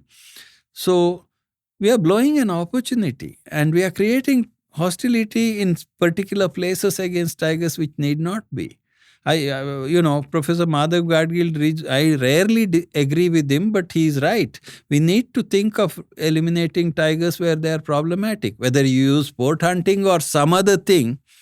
And this brings up to the point you brought. Every time a tiger is found, it is taken to some fancy rescue. It's called rescuing. I don't know what's rescuing. It's not out in outer space. It's in the habitat, dying. So then they are kept alive for 10, 20 years under miserable stressed conditions. There was a big male that was caught in Nagarhole. Feet had to be amputated and it survived in Banerghatta for decades. So why do you want to interfere like this? Their natural life cycle is very different. So we need to bring it all on a plane of science, but that is one thing completely absent in science. There is no science in all this. There is storytelling. There's storytelling. Sir, what do you think No, about I will come to one more, Please. one particular aspect. See, I talked about this issue of imperfect detection. When you sample, you don't see everything. The same problem affects measurement of distribution. How many square kilometers is the tiger occupancy in India? We have been arguing, we developed a different method, again with Jim Nichols, and we said the problem is when you go and sample a particular area, because when you measure at very large scales, you don't do camera trapping. You just look for signs. That's enough. If tracks are there, tigers are there. But if you don't find tracks, it doesn't mean the tigers are not there. There is a possibility of either they were there and not detected or they were not there at all, which is the same imperfect detection problem. And we worked hard to bring some models called occupancy models where you sample in a way that you are able to estimate probability of detection using the same principles. This occupancy modeling, when we published our first results in 2011 was the formal paper, but the method was developed earlier. I had submitted it to Tiger Task Force as this is the approach you should do. No, they're still not using any of this. They were not using it. And they were claiming all these kind of increases of occupancy, tigers, all that. And the data is hidden. And the method in which they are doing these occupancy, so-called whatever distribution surveys beyond the camera trapped areas is completely faulty. And they're using a method to extrapolate, link the two, again completely faulty. So recently a big paper was published by some government scientists in the journal Science. It had nothing to do with tiger numbers. It looked at occupancy. For the first time, they dug out some of their secret data and did what we said should have been done 10 years ago. They used occupancy models. And lo and behold, what they show is completely different from what they have told the story to us about occupancy for since 2006. And the contradiction is blown away. And the press release says tigers have increased. The press release has no connection to what the paper says in Science. And the scientists are going along now. So everybody wants to please the Indian government because it controls access to biological specimens, it controls entrance to parks. So if you please these guys, you will get some peripheral role in tiger management. So you're even willing to compromise your science for this peripheral role. This is the tragedy. So we have spoken a lot about the science behind the tigers. And something, I don't know if I can call it science or not, but in last 2 decades, the tourism, call it tiger tourism or wildlife tourism, has increased drastically. Tiger obviously is a hero species and people want to see the tiger. Do you see any kind of impact on tiger as a species because of the tourism, positive or negative? I see tourism done the right way as a very strong force in support of tiger or wildlife conservation in India. I don't see tourism as an enemy of conservation. All of us, including me, got interested because we could go pay 16 rupees and do a round in Nagarhole. So I think if done properly, tourism nurtures an interest, and if that conveyed properly to the public, they will start seeing what is the difference between real nature conservation and all this circus we have with captive animals being fed and domesticated species being saved and conserved and all this nonsense. So I think exposure to nature in a proper way at a reasonable scale is a force multiplier, because creating that interest is, although now the videos and other things are there which were not there for my generation, I think it's a force, it's necessary. And if the tourism pool is drawn from the region, let's say from the state, from the district, at an impressional age as teenagers, students are exposed to conservation at some depth, understanding the problems also, not just saying animals are cute. I think you will create more and more people who are willing to put time into. See, I was involved in the creation of many of these NGOs who are doing good work in Karnataka, because I started taking these young people and showing them around, but not a what's and all view, not just this tiger is cute or so. I think it's a force multiplier for conservation. So that is one. Even more important is if you look at the tiger habitat in India, as I said, it is 4 lakh square kilometers, out of which the better protected tiger areas where tigers are at reasonable densities are probably at 10% of that area. Virtually all the tigers are there. Now, I've already talked about how that is being mismanaged, but the point is our potential to expand tigers, even if you succeed and occupy all these 400,000 square kilometers at a reasonable density of 5 tigers per 100 square kilometers. I'm not talking of 15, 20 that we have in a few hotspots. let's say you have them evenly spread over 4 lakh square kilometers, there is still capacity for 20,000 tigers in India. Okay. So now the question is, we are still talking about a very small fraction of India's land. You look at many of these other areas, North America, Africa, Thailand has 30% of its land under protected areas. So where is the expansion come from? Our population is 1.4 billion. It is that population, and we have to look at the tiger population or habitat in proportion to that. We are one third the size of China. We are still a big country, but one third the size of China. We have as many people or more people now. Yes. And their aspirations are increasing, economy is growing. So we need to expand natural habitats now. That's really the goal. Even all our forests put together, it's about 10-15%. This needs to go outward. And one of the most powerful forces for expanding nature outward from the small base of 1 or 2% under tigers to whatever it is, say 10% under tigers or something bigger, it can't all be by diktat and government creating schemes and parking more babus and fighting with more villagers. It has to have an economic driver. We have had large-scale land use change. I will give the example of Malenad. Coffee became a commercial crop in the 1800s. It now occupies some 5,000 square kilometers in Western Ghats. This kind of large-scale land use change happens through economic drivers. And to me, we now have this opportunity in India, unlike Africa had, of a 300, 400 million strong middle class, an economy growing at 8%, people who want exposure to nature. And this is economic power of tourism.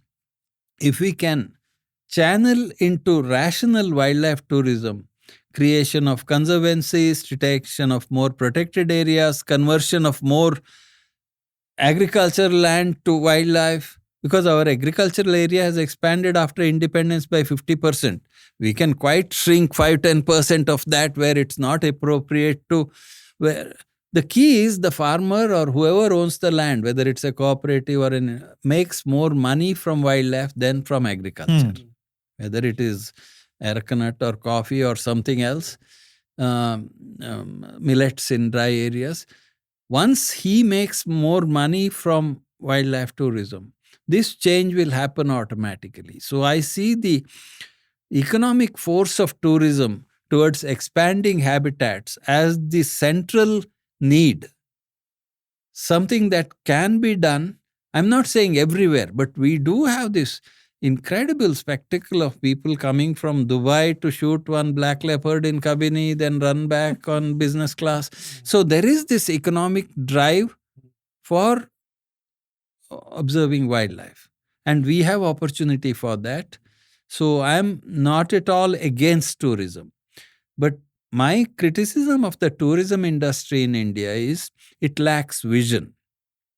Look at the for example, agro-based companies, ITC, papers, other industries have driven land use changes in favor of cotton or something else. Sometimes it's bad, like trying to divert good food lands for growing ethanol. But in general, corporate investments that drive land use changes favorably are a very powerful tool. But the Indian tourism sector, the corporate and others, are not visionaries. They're a hotelier mentality, occupancy, turnover, tariffs. So what happens in virtually any case you see now, for some 30 years, a handful of conservationists, a few rangers, some forest guards, one tough DFO, they struggle. Finally, something emerges. I mean, the policy, Indira Gandhi, all that is true. But ultimately, these guys arrive after the success has been achieved. They are not a part of the process at all. Once something like that created, Nagarhole, Kana, then these guys flock there, build their 5-star, 4-star, 3-star helicopter, everything comes in. This is topsy-turvy. And why are they doing it? Not out of goodwill, because it earns money, which is fine. But that should be a part of the process for expanding natural areas. So the corporate tourism sector has not played its role. In some places it's happening. I was in Ladakh and I saw with the snow leopard thing, it is a more diffuse process where just the fact that so many people come to see these animals have led to, it's not yet overly corporatized. It's smaller homestay kind of things. Yeah, that's a model what they But have it it there. really has mattered. Instead of having innumerable number of livestock, you actually see ungulates grazing in the fields. You can see a snow leopard, which I never thought I would be able to do in my lifetime. So I think there are lessons. I think in places like Northeast, where there's such a horrible tradition of hunting and Yes. finishing wildlife, which is the case in Southeast Asia, one can see glimmers of change where, it's the Locals who are the protected. money that the money has to come into the economy. Yeah, that the whole thing is that if these local communities are able to earn more money, Individual owner or community, yeah, then the attitude towards the wildlife also it changes becomes a positive drastically. thing. It's a positive impact. So economically, they need to get benefited. If it can't be only about those big lodges and resorts, but it's all about the local communities. So if the tourism has been done in better way, it is Yeah. going to help us. And that, see, these guys also have the traction with the government to They do have- and political. See, you can't leave the politicians out of it, the MLA out You of cannot. it. It needs to be done as a project to, say, 8 to 10 square kilometer area. You bring back wildlife. There are many places where it can be potentially done. And one power of economics is once something is shown as profitable, then replication happens rapidly. Whereas everything government does, this scheme, that scheme, we are still in that Soviet type of conservation where everything is planned to the final degree and nailed to death. So you said we can have 20,000 and you gave me the math that how we can have it. But there are a lot of places like Culturally, for example, which used to be a tiger range, now has 0 tigers, or as far as my information goes. Now, the point here is that if we don't have the two things which are very much important is the population, herbivorous population, and the water. Now, if these two things are not managed in these parks, then obviously we can't have tigers. no, of course, hunting has to be controlled.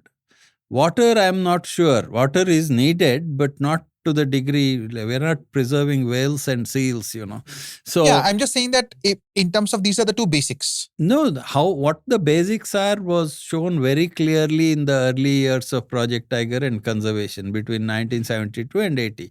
You need patrols, you need guards, you need reduction in livestock grazing, you need reduction in firewood extraction, you need reduction in hunting.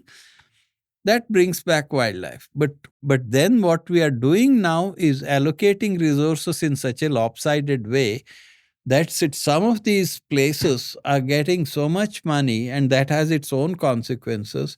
Whereas a large tract of even these 4 lakh square kilometers, we are not investing money necessary to bring back the basics that you talked about.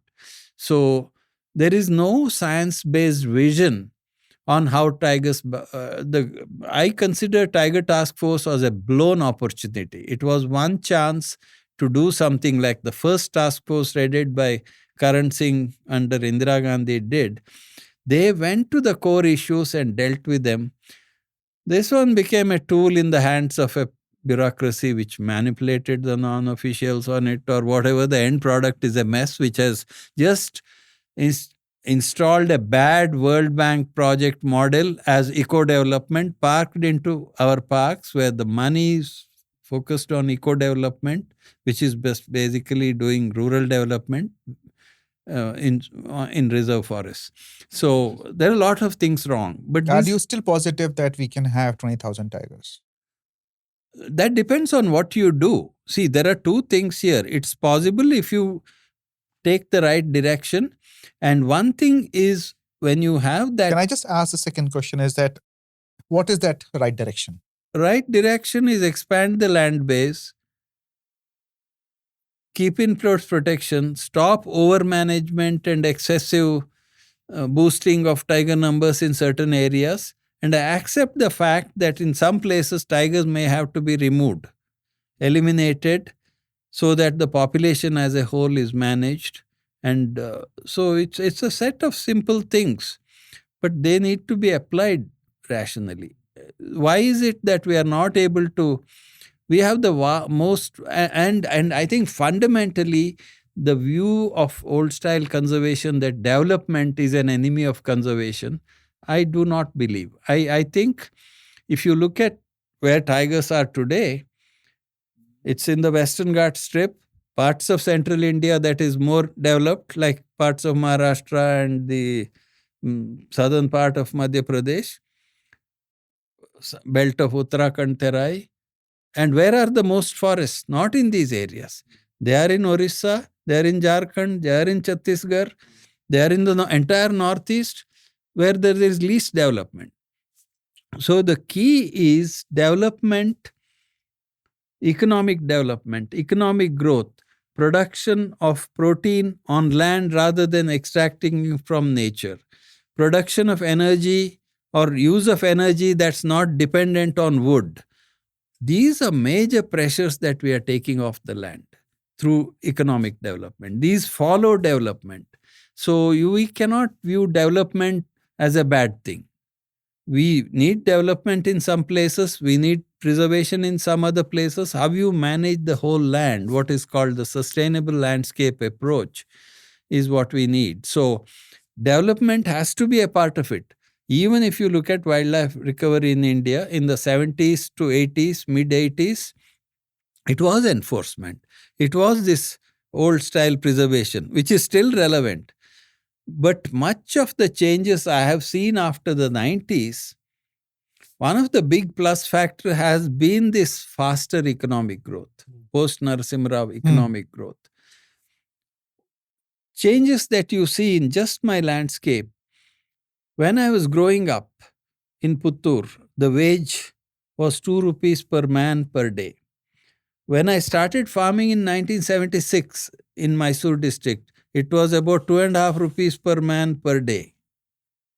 Today you go there, you don't get at 700 rupees. People from Assam are coming and doing it. This is a consequence of economic development. It's a consequence of the right technologies. The green revolution of the 60s led to both higher quality cows and milk yields because the agricultural base is what supports it. Production of protein in the form of chicken shops you see every 100 meters, that wasn't there. People went and shot animals for protein. That went. The energy came entirely from wood, which is what has funded, fueled entire pre-industrial revolution. Europe was wood. That's what we were doing.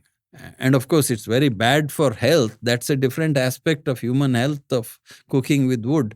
But wood fuel consumption of timber for bullock carts, which was the major transportation mode for everything, commercial transport was bullock carts.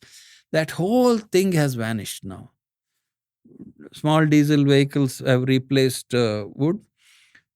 Traction, the livestock grazing in the forest, farm mechanization has replaced in developed parts of India. I'm still those. Understand. Yeah. So all these, if you see as enemies, and LPG has replaced firewood, the problem is it's moved somewhere else. You need to deal with that. But it's a dense form of concentrated energy we can produce through nuclear or some other. So all these biotechnology, modern science, development have to be a part of the picture, because conservation doesn't exist in isolation from development and society, politics. But I am optimistic in the sense that I have seen these things. These were not designed by any Babu. These happened because of economic growth. So if we can channel the power of economic growth to be, it can't be completely co-terminus with conservation. You will still have these dreadful projects like the pumped hydro and those kind of ideas, which wind power, solar power, which make no energetic sense, which are thriving only because of subsidies and tax holidays. This is where market forces can bring back sanity to the so-called green projects. So it's a very complicated bundle of things, and I think the other thing is demographic change. Population growth was a huge problem in India. All said and done, still people are poor, but the numbers are beginning to decline where women have rights. Women are educated. See, the keys to conservation come in so many different ways. It's not a simple question of, economic saving growth, every education. individual dying That tiger doesn't work at or all. Yeah. keeping something in captivity. So in India, with 20,000 tigers is very possible. But we need to have a science-based plan towards going it. Emotion is necessary to drive it. But when emotion becomes the engine, steering wheel, everything, then the Gadi won't move forward. Thank you, sir. It was such a nice to have a conversation, in-depth conversation to understand the tiger science, tiger conservation, and your hope that we can still have more than 20,000 tigers if we are able to work in a more programmed, more scientific way. And that is something which is, I think everybody is looking for. People would love to have the species grow. I am not talking about saving now, I'm talking about growth. And people should fall in love with nature. And I think that economic drive, which you spoke about it, that and the tourism, in a right manner, if it is being done. It is a done. part of the economic. Yeah, it is part of the economic growth. It's done well. If it is done well, obviously it is going to have a much better impact on the overall conservation, which also includes the tiger conservation. Thank you, sir. It was lovely chatting with you. Over My pleasure. Thank you. Sir. Thank you.